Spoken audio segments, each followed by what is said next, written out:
대림절 중반을 넘어서면서 조금 더 기억해 보십시다. 첫 번째 대림절 첫 주에는 절망이 있는 곳에 희망으로 오시는 주님에 대하여 말씀드렸습니다. 그리고 두 번째 주일에는 시기와 다툼이 있는 곳에 평화의 왕으로 오시는 주님에 대하여 말씀을 들었습니다. 그리고 오늘 세 번째 주를 맞이했는데 역시 보라색 촛불을 밝힙니다. 그 의미는 기쁨입니다. 오늘 우리는 슬픔과 아픔이 있는 곳에 기쁨을 갖고 오시는 예수 그리스도를 만나려고 합니다. 무신론 철학자 니체가 본래는 기독교 집안에서 자랐고 기독교 신앙을 가지고 있었던 기독교를 배경으로 한 사람이었습니다. 그런데 잘 아시는 대로 니체는 무신론자가 됐습니다. 왜요? 그가 한 말이 있습니다. 내가 예수를 믿을 필요성을 느끼지 않는 이유는 그들의 생활, 크리스찬의 생활에서 기쁨을 찾지 못하기 때문이다 라고 했어요. 좀 더 들어가 보면 예수 믿는 사람들의 삶을 보면서 그 삶 속에서 살아계신 하나님을 보지 못했다. 그런 거로 그들 안에서 하나님은 죽었다. 실제로 하나님이 죽은 것이 아니고 그들 안에서 하나님이 죽었다는 거예요. 슈바이처 박사는 현대 크리스찬을 향하여 이렇게 비유했습니다. 아프리카에는 물 없는 강이 많다. 모래 언덕 사이로 겨우 명맥을 유지하며 흘러가는 그 강물을 보면 강이라는 이름을 붙이기에도 민망할 정도로 초라하고 비참하다. 오늘날 크리스찬들도 물 없는 강처럼 억지로 흘러가는 신앙생활, 메마른 정신, 형식과 전통만 겨우 유지하는 교회를 많이 본다라고 했습니다. 어떤 힘, 생명력, 활력, 정말 하나님, 정말 예수님 하는 이것을 많이 상실한, 결국은 기쁨을 많이 상실한 모습을 보게 됐다 이 말입니다. 사랑하라는 계명에 못지않게 가장 범하기 쉬운 명령이 있어요. 사랑하라. 가장 많이 듣는 얘기 중에 가장 실천이 안 되는 부분이고, 그 다음으로 꼬집을 수 있는 것은 기뻐하라. 그것도 항상 기뻐하라. 수없이 성경의 말씀이 나오지만 그것이 잘 안 되는 거예요. 언제 끊어지고 말라버릴지 모르는 기쁨의 강물처럼 간신히 이어가는 모습.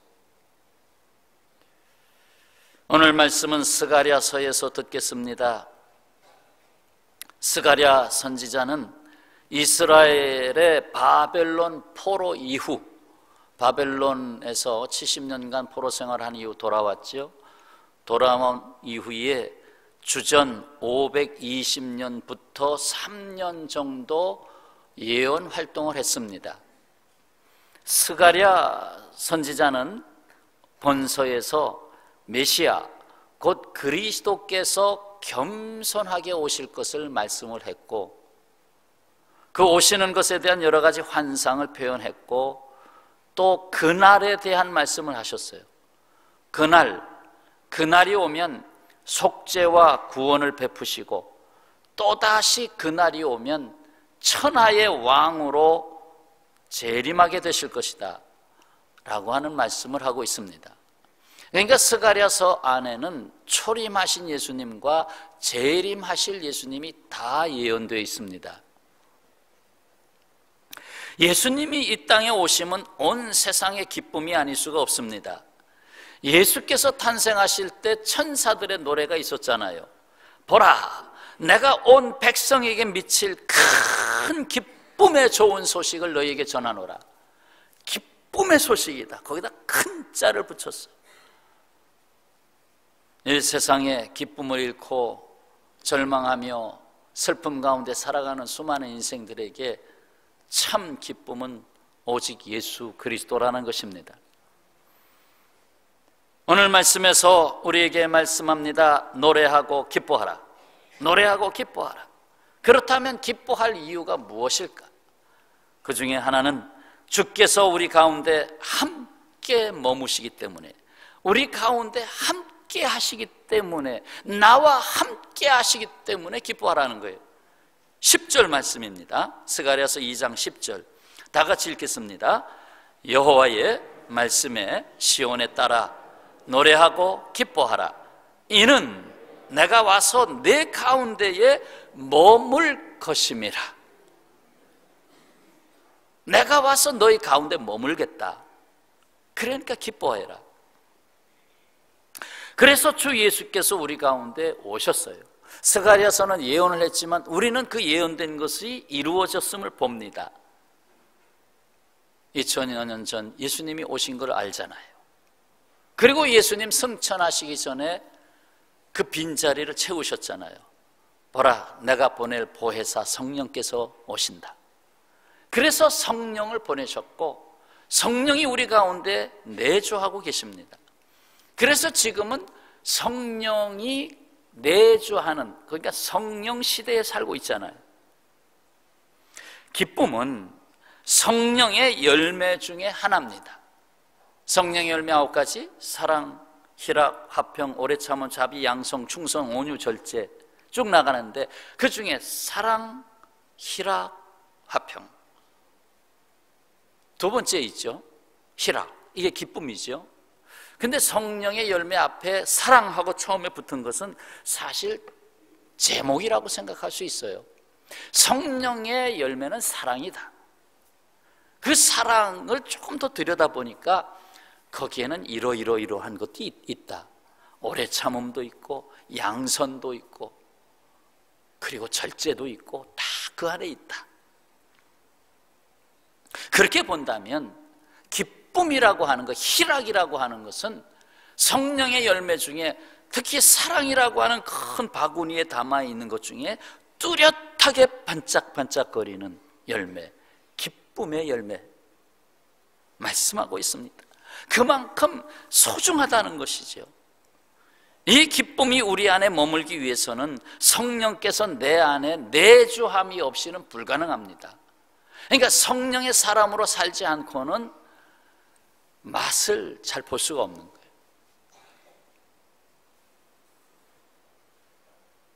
성령으로 살아갈 때 주어지는 은혜입니다. 그래서 누구는 이 기쁨을 은사라고 표현합니다. 하나님이 주신 것이다. 기쁨이란 말은 헬라어로 카라, 우리 여성 그 싱어 그룹 중에 카라가 있죠. 그 뜻이 여기서 이걸 아마 도입한 것으로 저는 생각되는데, 헬라 말 카라, 기쁨. 그리고 은혜를 뜻하는 헬라어는 카리스입니다. 카라와 카리스는 같은 어근을 갖고 있어요. 그래서 서로 친척입니다. 기쁨과 은혜는 친척이에요.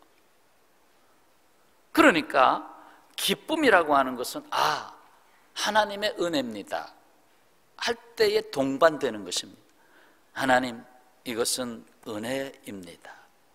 나의 나 된 것은 하나님의 은혜입니다. 이렇게 고백될 때에 내게 동반되어서 오는 것이 기쁨이다라는 거죠. 그래서 기쁨을 잃게 된다는 것은 또 거기에 무엇이 연관되어 있었느냐? 힘을 잃게 되는 거예요. 기쁨을 잃는다는 것은 은혜를 상실하게 되는 것이고 결국 힘을 잃게 되는 것이다. 어디에 그 말씀이 있어요? 느헤미야서 8장 10절에 있어요. 근심하지 말라. 여호와로 인하여 기뻐하는 것이 너희의 힘이니라. 여호와 때문에 내가 사랑하고 내가 믿고 내가 맡기는 하나님 때문에 기뻐하는 것이 너의 힘이다 라고 했어.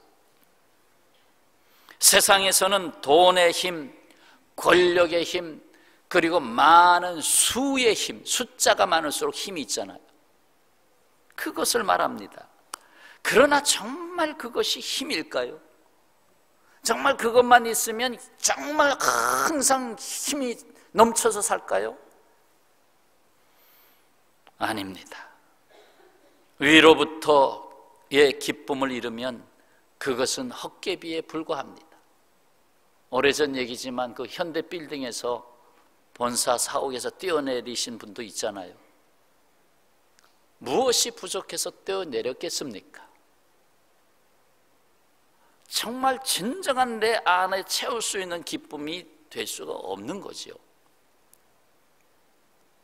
이 기쁨이 내 안에 없으면 그 모든 힘들이 다 헛개비에 불과합니다. 그냥 와르르 무너지는 거. 흔히 우리가 아이고 나 의욕을 잃었어, 나 살 맛이 없어, 그 얼굴을 보시면 기쁨이 없어요. 죽을 지경에 있는 사람 얼굴에 기쁨이 있어요? 기쁨이 없어요. 물론 항상 하고 그렇게 항상 웃고 있으면 그건 잘못된 거고, 왜 우리가 현실을 살아가면서 근심이 많잖아요. 근심 없는 사람이 어디 있어요? 그러나 근심을 극복할 수 있는 기쁨이 있기 때문에 사는 거죠. 사도 바울을 보세요. 빌립보 감옥에 갇혔어요.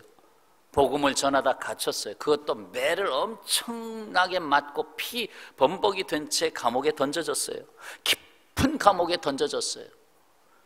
거기서 실망하고 낙심하고 아유 하나님 살아계시면 왜 이런 일이 아니었어요? 거기서 찬송하고 기뻐했어요. 거기서 기도했어요.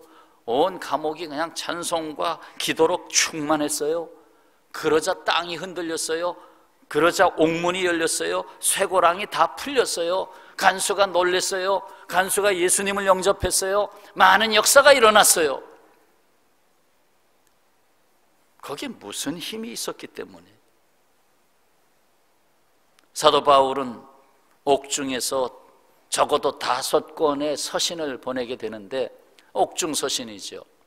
그런데 그 중에 빌립보서, 이거 옥중 서신 중에 참으로 소중한 서신이에요. 이게 기쁨의 서신 아닙니까? 빌립보서를 읽으면 얼마나 힘이 되는지 꼭 기억해 두세요. 많은 아픔이 있고 슬픔이 있을 때 빌립보서를 묵상하세요. 빌립보서 4장 4절에 그가 감옥에서 잉크를 찍어서 뭐라고 씁니까? 주 안에서 항상 기뻐하라. 내가 다시 말하노니 기뻐하라. 주 안에서 기뻐하라. 이 세상은 너에게서 자꾸 기쁨을 뺏어갈 것이다. 그러나 내가 너에게 주는 기쁨이 있다. 주 안에서 기뻐하라. 사도 바울은 고린도후서 6장 10절에서 근심하는 자 같으나 항상 기뻐하고, 가난한 자 같으나 많은 사람을 부유하게 하고, 아무것도 없는 자 같으나 모든 것을 가진 자로다. 앞에 같으나 앞에 있는 것은 현실이에요. 근심, 가난함, 아무것도 없음, 이건 현실이에요. 그런데 그 현실이라는 그 환경 중에서도 항상 기뻐하라. 오히려 많은 사람을 부유하게 하는 자라. 오히려 모든 것을 가진 자다. 어떻게 그렇게 말할 수 있어요? 따라서 하시죠. 근심하는 자 같으나 항상 기뻐합니다. 아멘. 근심하는 자 같으나 잘 뜯어보면 그 안에 기쁨이 있어요.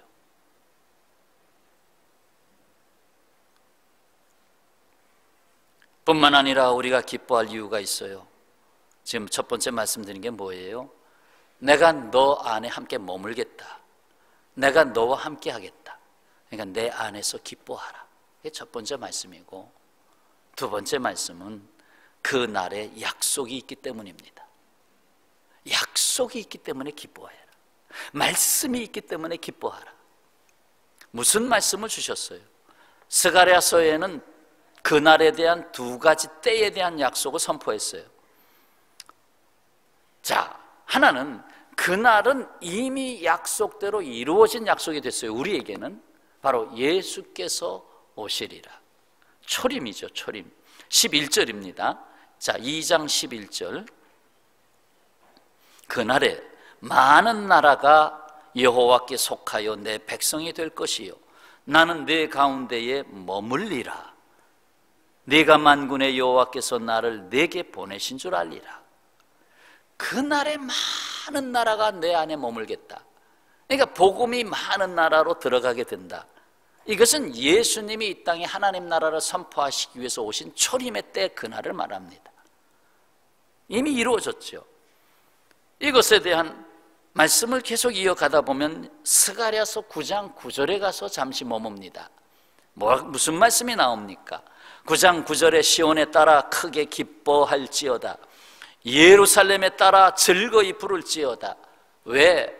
보라, 내 왕이 내게 임하나니 그는 공의로우시며 구원을 베푸시며 겸손하여서 나귀를 타시나니 나귀의 작은 것 곧 나귀 새끼니라. 그래서 예루살렘 성의 마지막 주간에 예수님이 나귀 새끼를 타고 입성하셨잖아요. 그 장면이 예언됐어요.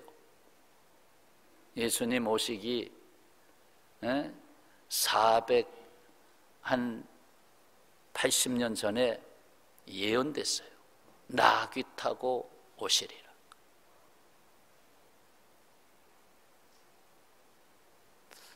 계산을 잘못했나요?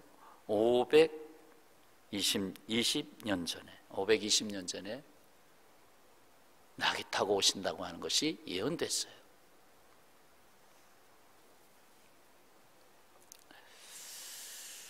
자, 조금 더 가볼까요? 스가랴서 13장에 가면 1절에 그날에, 또 그날에가 나와요.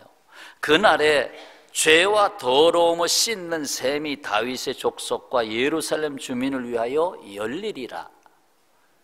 이 그날은 예수님이 십자가 지시는 때를 말합니다. 예수님이 십자가에서 피를 흘리신 것을 이렇게 표현했어요. 죄와 더러움을 씻는 셈이 열린다. 곧 보혈의 피가 쏟아진다. 보혈의 피를 말한 거예요. 여기서 셈은 예수님의 피로 말미암아 속죄의 역사가 일어난다. 자, 여기까지 초림에 대한 그날을 말씀했다면 그 다음 약속은 다시 오실 그날입니다. 그것이 14장입니다 14장 6절 그 날에는 빛이 없겠고 광명한 것들이 떠날 것이라. 왜? 주님이 친히 빛이 되시기 때문에 해와 달의 광명이 필요 없게 되리라. 마지막 날을 말씀하고 있어요. 재림하시는 날을 말씀하고 있어요. 14장 7절 여호와께서 아시는 한날 그날이 있으리니 낮도 아니요 밤도 아니라 어두워갈 때 세상이 어두워갈 때에 빛이 있으리로다. 이게 세상인가? 정말 종말이 다 왔네 할 때에 빛이 있으리라. 곧 주님이 오시리라. 조금 더 갈까요?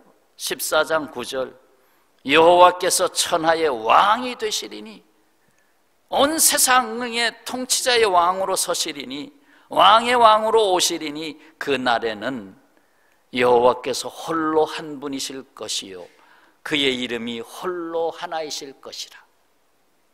온 세상의 만왕의 통치자로서 오신다. 그래서 이 스가랴서에서는 초림과 재림을 다 예언하고 있습니다. 그게 대림절이에요. 지금 우리는 첫 번째 그날과 두 번째 그날 사이에 살고 있습니다. 분명한 것, 첫 번째 그날이 성취가 되었듯이 두 번째 그날도 반드시 성취가 됩니다. 따라서 아시죠? 반드시 그날이 오리라. 반드시 주님이 오십니다. 오셔야만 됩니다. 오실 날이 점점 다가오는 것이 사실입니다.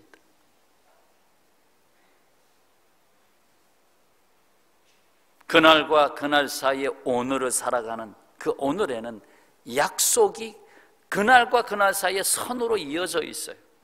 그 가운데 내가 살고 있다는 것을 기뻐하라는 거예요.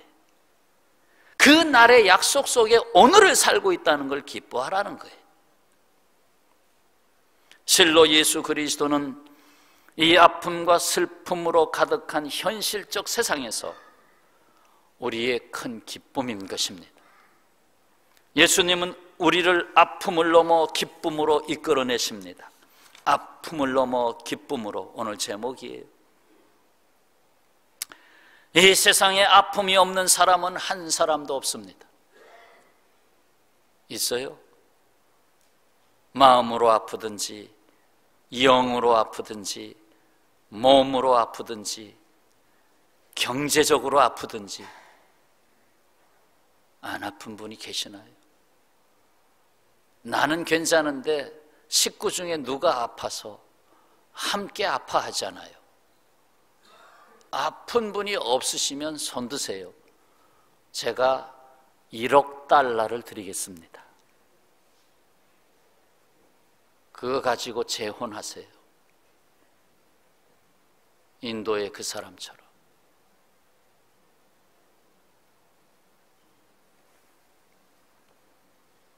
예수님은 아픔을 넘어 이 땅에 오셨습니다. 우리의 아픔을 치유하셔서 기쁨을 주시려고. 이사야서 53장 5절의 이 말씀 좀 묵상하시지요.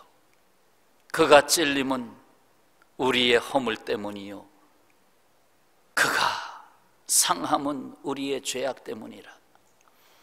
그가 징계를 받음으로 우리는 평화를 누리고 그가 채찍에 맞음으로 우리는 나음을 받았도다. 좀 뭔가요? 말씀이 우리를 나로 바꿔서 다시 마음에 새겨보세요. 예수께서 찔림은 나의 허물 때문이요 예수께서 상함은 나의 죄악 때문이라. 예수께서 징계를 받음으로 나는 평화를 누리고 예수께서 채찍에 맞음으로 나는 나음을 받았도다.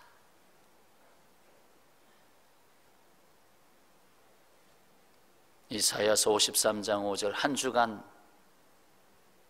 자꾸 좀 되새겨 주시길 바랍니다. 이사야서 30장 26절 여호와께서 자기 백성의 상처를 싸매시며 그들의 맞은 자리를 고치시는 날에는 달빛은 햇빛 같겠고 햇빛은 7배가 되어 7날의 빛과 같으리라. 할렐루야. 주님은 우리의 고난을 잊지 않으십니다. 주님은 우리의 아픔을 잊으신 적이 없습니다. 여러분, 자식이 아플 때에 부모가 자식의 아픔을 잊은 적이 있으신가요? 이사야 49장 13절 하늘이여 노래하라 땅이여 기뻐하라 산들이여 즐거이 노래하라. 여호와께서 그의 백성을 위로하셨은즉 그의 고난당한 자를 긍휼히 여기실 것임이라. 고난, 고통이 있는 자를 아버지의 마음 하나님은 잊을 수가 없습니다. 잊지 않으십니다. 우리 권사님 한 분도 누구를 미끄러지는 할머니를 붙잡고 내려가다 할머니가 미끄러지셔서 넘어지셨는데 넘어진 그 후에 그 할머니가 엎어져 완전히 체중을 실어버렸어요. 스펀지가 됐어요. 할머니는 무사하시고 그 권사님은 고관절이 딱 부러졌어요. 딱 소리가 났어요. 딱 부러졌어요. 그래서 지금 내일 수술하세요. 기도해 주세요, 이동영 권사님.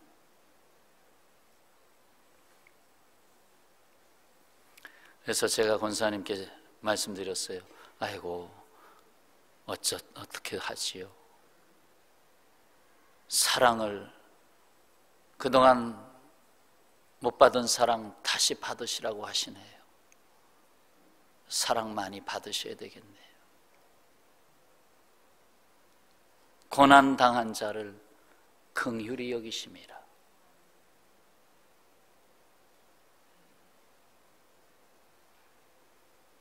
여러분, 고통이 큽니까? 기쁨이 큽니까?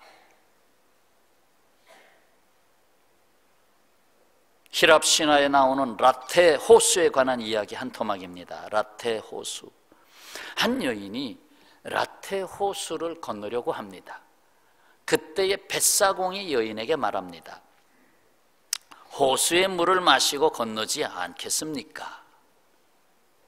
여인의 답변, 물을 마시면 어떻게 되지요? 지난날에 괴로웠던 일들을 모두 잊게 됩니다. 그거 잘 됐군요. 물을 기꺼이 마시겠습니다. 그러나 한 가지 명심할 것은 과거의 기쁜 추억도 기뻤던 일도 모두 잊어버리게 됩니다. 슬픔, 고통을 잊어버리는 것 좋은데 기쁨까지 다 잃게 됩니다. 자, 어떻게 하시겠습니까? 여러분, 물 마실래요? 안 마실래요? 지난 거 다 잊어버리지 뭐. 마실래요? 자, 이 여인 한참 망설이다가 이렇게 말합니다. 물을 마시지 않겠어요. 물을 마시지 않겠습니다. 정답입니다. 여러분도 물을 마시지 않고 있습니다. 그렇습니다. 오직 기쁨의 보따리 한 개만 있어도 나머지 아픔, 고통, 슬픔의 보따리 100개를 지고 살 수 있습니다. 기쁨의 보따리 한 개에는 사랑이 있고 생명이 있고 변치 않은 하나님의 약속이 있습니다. 그거 하나 때문에 나머지 모든 슬픔과 고통을 다 지고 사는 것입니다. 그렇습니다. 하나님은 우리에게 이러한 찬송을 주셨어요. 시편 30편 5절, 그의 노염은 잠깐이요 그의 은총은 평생이로다. 저녁에는 울음이 깃들일지라도 아침에는 기쁨이 오리로다. 시편 30편 11절, 주께서 나의 슬픔이 변하여 내게 춤이 되게 하시며 나의 베옷을 벗기고 기쁨으로 띠띠우셨나이다. 다윗의 찬송이에요. 하나님은 우리를 결코 슬픔 가운데 버려두지 않으십니다. 아픔 가운데 버려두지 않습니다. 우리의 슬픔과 아픔이 변하여 기쁨이 되게 하시고 춤이 되게 하시는 분이 바로 주님이십니다. 여러분, 이 기쁨을 지켜야 합니다. 악한 역사, 이 세상의 현실은 자꾸 우리를 흔듭니다. 어떻게든지 그 기쁨을 뺏어가려고 합니다. 그렇잖아요. 씨를 뿌렸어요. 복음의 씨앗, 말씀의 씨앗이 심겨졌어요. 근데 잠깐 견디다가 그 말씀, 환난과 핍박과 고통이 올 때 그만 죽었어요. 씨 뿌리는 비유 얘기입니다. 처음에 말씀을 받을 때 기쁨으로 받았어요. 그러나 견디지 못했어요. 여러분, 이 세상의 현실은 끊임없이 우리에게 새로운 사실을 가져옵니다. 기쁨을 지켜나가야 됩니다. 이 기쁨을 지키는 비결을 말씀드리겠습니다. 자, 기쁨은 영어로 joy입니다. joy, J-O-Y, joy. 초등학교 1학년 학생들도 알고 있는 단어입니다. 이 단어를 통해서 담겠습니다. 첫 자 J는 Jesus, 첫 글자 예수 그리스도, 지저스의 J로 담겠습니다. 예수님이 항상 나의 삶의 첫 번째, Jesus is first. 예수님은 항상 나의 첫 번째. 항상 예수님 생각하고, 예수님의 십자가 항상 생각하고, 내 안에 들어오신 예수님 생각하고, 나와 동행하시는 예수님 생각하고. 다음 O는 영어의 others, others. 이건 다른 사람들, 이웃을 말합니다. 나 말고 다른 사람들, 이웃. 내가 이 세상에 살아 있어야 할 이유를 말하는 사람들, others. 다른 사람들, 형제 자매 이웃이 두 번째. 그리고 세 번째 Y는 you, 바로 당신, you. 이 순서 J-O-Y의 순서를 지키세요. 그러면 기쁨을 사탄이 뺏어갈 수 없습니다. 세상 현실이 뺏어갈 수 없습니다. 그런데 우리는 삶의 현장에서 순서를 종종 바꿉니다. 나를 앞에 두고 생각합니다. 그래도 내가 있어야 되지.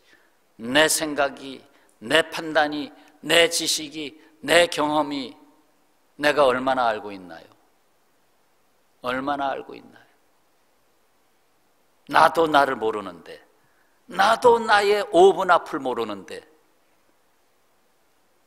그런데 나를 먼저 두고 생각합니다.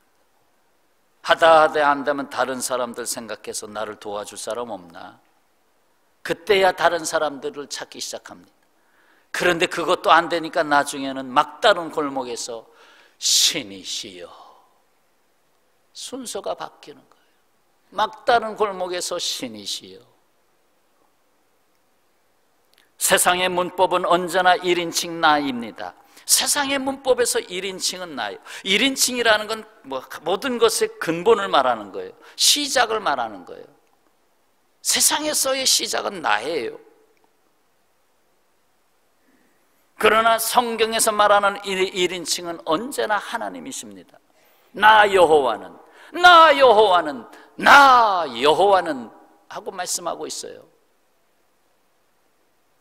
그리고 2인칭은 나를 필요로 하고 나에게 사실상의 나를 존재케 하는 이유십니다.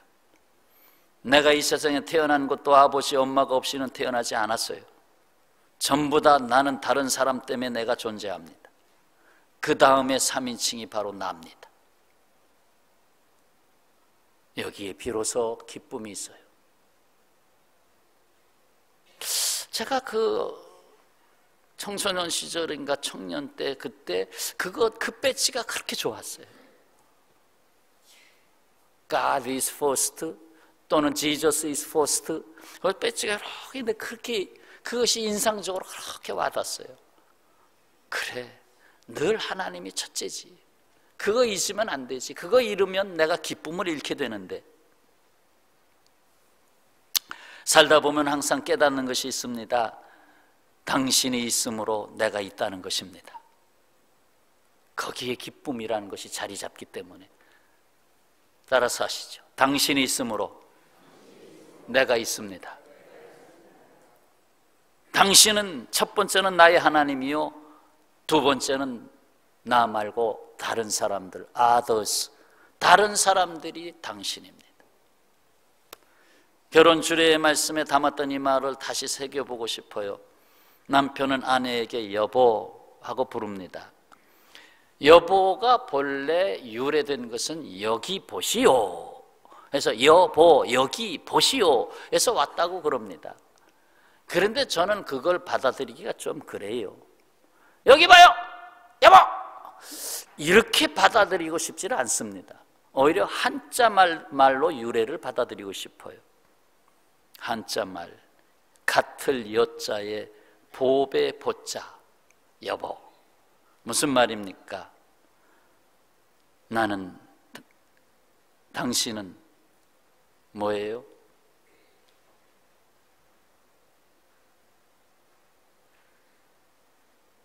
나에게 보배와 같다는 것입니다. 같을 여자, 보배와 같다. 여자, 같다. 보배와 같다. 당신은 나에게 있어서 보배와 같다. 여보, 당신은 나에게 보배입니다. 그게 여보예요. 그러면 당신은 뭡니까? 아내가 남편에게 당신 하고 부릅니다. 이거 한자 말에서 왔어요. 그러니까 여보도 한자로 받고 싶어요. 당신, 당자는 마땅 당자에 신은 몸신자. 뭐예요? 내 몸과 같다는 거예요. 당신은 내 몸과 같다. 당신은 내 몸이다. 당신은 내 몸이다. 누가 하는 말이에요? 아내가 남편에게. 당신이 내 몸이다.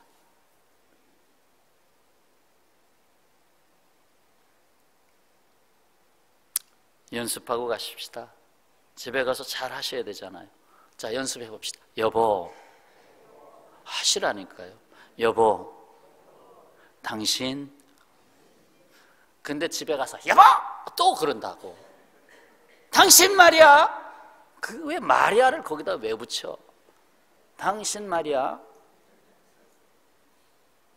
당신, 여보, 당신. 이 뜻 다시 새기세요. 왜 이 말씀을 드려요? 당신이 있으므로 내가 있기 때문에. 당신이 기쁘지 않으면 내가 기쁠 수가 없어요.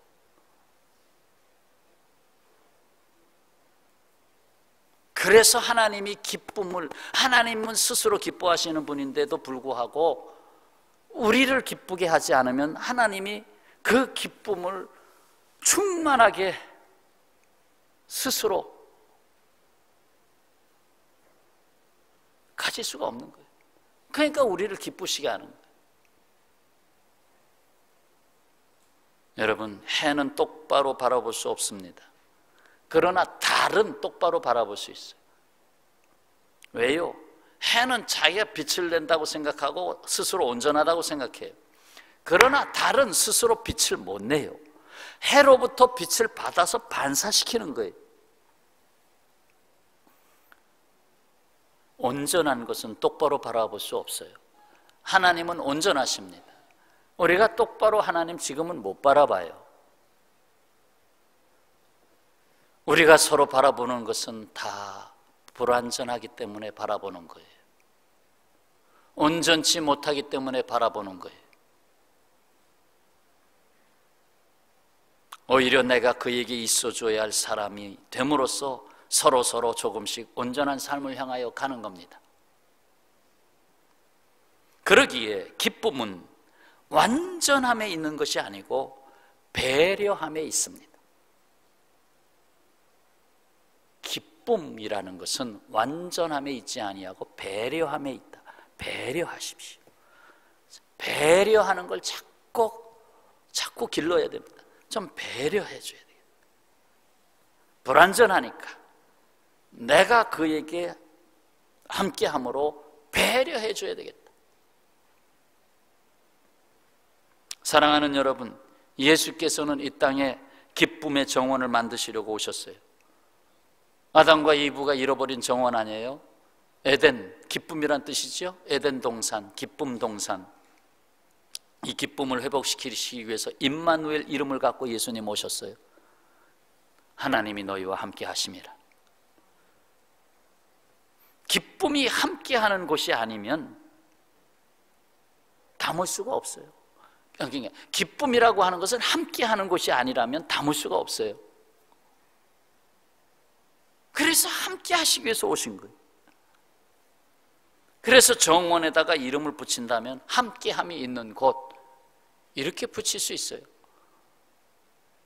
정원을 보시면 여러 가지 꽃들이 서로 함께 어울려서 아름다움을 보이잖아요. 열매를 내잖아요. 그래서 다윗은 시편 133편 1절에서 보라, 형제가 연합하여 동거함이 어찌 그리 선하고 아름다운고. 형제 자매로 일컬어지는 그 함께하는 자리에 보니까 선함이 있고 아름다움이 있더라는 거예요. 어제 새가족 환영회 때도 이 말씀 드렸어요. 성도 여러분, 하나님을 기쁘시게 할 수 있다면 거기에 반드시 기쁨이 있어요. 하나님을 기쁘시게 할 수 있다면 거기에 기쁨이 있다. 여러분, 이 사진을 잠깐 봅시다. 자, 하나님을 기쁘시게, 하나님을 기쁘시게 하는 게 첫째고, 그 다음에 다른 사람들, 다른 사람들을 행복하게 하는 게 둘째고, 그러면 나를 포함한 우리가 값진, 참 보기에 좋구나, 하나님이 값지게 하시는 나의 인생이 되는 거예요. 여러분, 신앙인의 기쁨은 환경이나 형통에서 오는 게 아닙니다. 오직 주님이 함께 하심으로 기쁨이 있어요. 며칠 전에 인도의 갑부가 결혼식을 했어요. 1억 달러, 우리 돈으로 약 1,100억 가까운, 1,000억이 넘는 돈을 썼어요. 기쁘겠어요? 그 결혼식이 정말 기쁘냐고요. 99%의 가난한 백성들, 그런 백성들이 보고 와! 박수 치겠어요?